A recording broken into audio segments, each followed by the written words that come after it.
Today's example or story comes from, I was hired by a company called, well, I won't tell you the company's name, but they hired me to basically shadow a guy who was killing it in sales.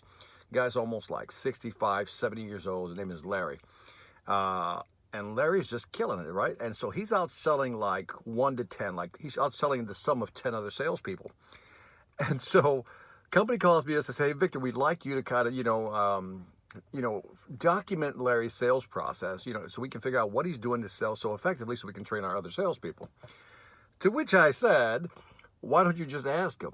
He said, we did. We asked him. I said, well, what did he say when you asked him? He said, all he said was in his southern voice, he says, Victor, we just go in there, close the deal, just talk to the customer, I close the deal. It's exactly what Larry told him, right? So they said, we haven't been able to figure this out. So we want to hire you.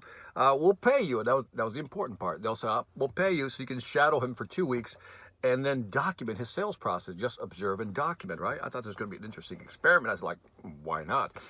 And so sure enough, I'm shadowing this guy, right? So I remember the first time I meet Larry, I said, Larry, why don't you just tell me what your sales process is? I'll document it.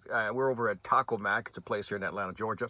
You can have beers and burgers. And I said, why don't you just tell me, what your process is? We can document this right now and save us 2 weeks of me following you around. And I said, what's your process? He goes, Victor, I go in there, talk to the customer, close the deal. That's how I do it, Victor. And I'm like, okay, I'm not getting anywhere with this guy. I'm getting no real answers, right? And so I remember our first stop. I started shadowing this guy, right? And our first stop was at up in LJ, Georgia, which is about maybe, about 45 minutes from Atlanta north. And so we go to the central office, right? The central office is like a telephone company, right?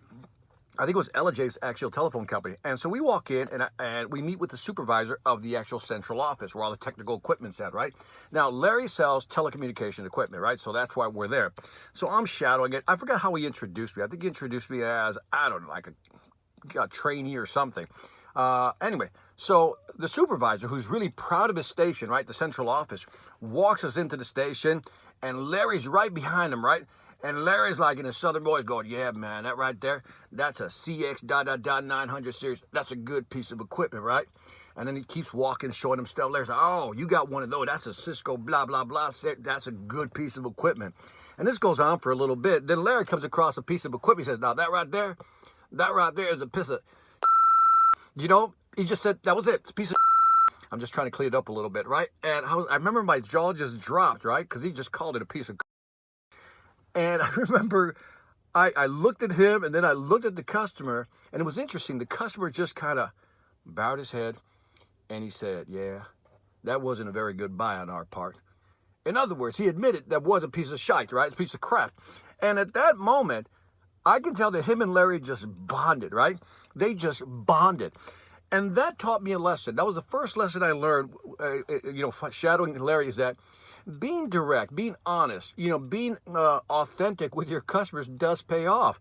And I think that the supervisor actually loved the fact that he called them out on that, because he had talked about all the good stuff, but he says, but that right there, don't know why you bought that. And this was part of his process. He was always very direct, very honest. He was never rude. And that was the interesting thing. He was never rude. He was a true gentleman.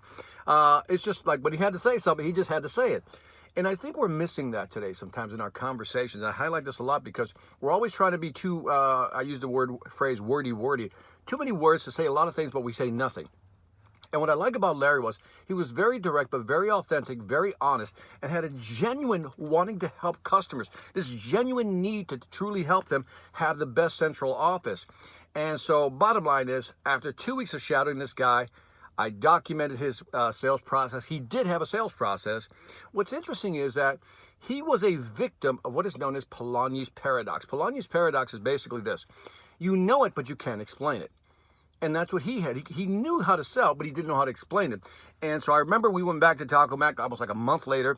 I showed him the manual, the documentation. He went through it, and he was just going, yep, that's what I do. Yep, I do that. I do that. In other words, he had a sales process, but it was interesting. He couldn't tell or explain it. And in many cases, managers today in business today have the same thing, right? They know it, but they can't explain it, which is why you need somebody to document your sales process somehow. And so anyway, it's a great story on 2 points. One is what I talked about. Sometimes people know it, but they can't explain it. So if we can find a way to pull that information out of them, that'd be great, right? And number two is, don't be afraid to be very direct, at least honest. Have honest dialogue with your clients. If you disagree with something, or maybe you got a question on, why they're using certain equipment, you're looking at their technology stack, and you go, why are you using that? It's okay to have these questions and conversations with your client. For some reason, we avoid that like the third rail, but sometimes that's where the real conversation happens. When you kind of just open up and just be honest about things, and you're going to find, what I found that day also, is that the customer then became more open with Larry. It was a beautiful dance between, it's like they met, like two eyes, right? Two people meet, their eyes lock, boom. And that moment shifted the whole relationship, and Larry did close that deal. On that note, Victor Antonio, always reminding you, sell ain't hard when you're a little direct and you know how. Take care, guys.